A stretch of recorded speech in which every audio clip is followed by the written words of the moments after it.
Hi, I'm Mark McCabe. I'm the ACT's Work Safety Commissioner. The ACT's Work Health and Safety legislation puts a responsibility on employers to provide a safe working environment. Now, I said employers because the legislation actually puts the primary safety responsibility onto employers. Employers have the most control over what goes on in a workplace. Workers also have responsibilities, so do other people at a workplace, but the employer has the primary responsibility. Now, that responsibility, as I said, is to provide a safe working environment. How might an employer do that? Well, first of all, there's a constraint on how far they have to go. And this is probably particularly important for small businesses. The legislation says that you have to take all reasonably practicable steps to provide a safe working environment. So that doesn't mean that you have to provide a risk-free environment. That would be wonderful, it could be achieved. Quite often it can't. You have to do what you could reasonably do. But one thing I would caution you to think of, particularly as a small business operator, is don't think about what you think might be reasonable. Think about, say the worst situation happened and you ended up in a court and you're trying to defend your actions in front of a magistrate. Think of what a magistrate might conceive to be what you should reasonably do. Now, the best way to work out what to do is to do a risk assessment.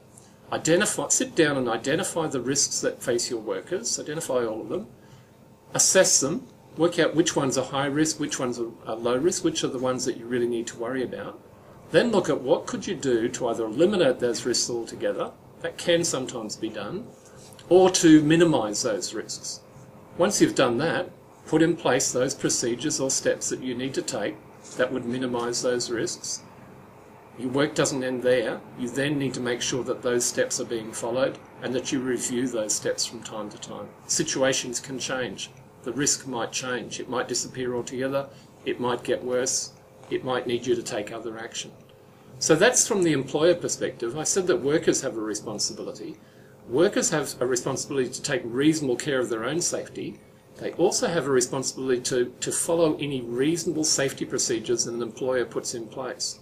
So putting safety procedures in place has a double benefit. It can cover off those risks, and it can also make sure that workers have their responsibilities as well. I said that you have to provide a safe working environment. That's a safe working environment for your workers and for any other people that may be affected by your work.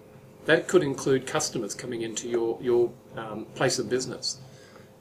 You have to protect their safety as well, as far as you reasonably can.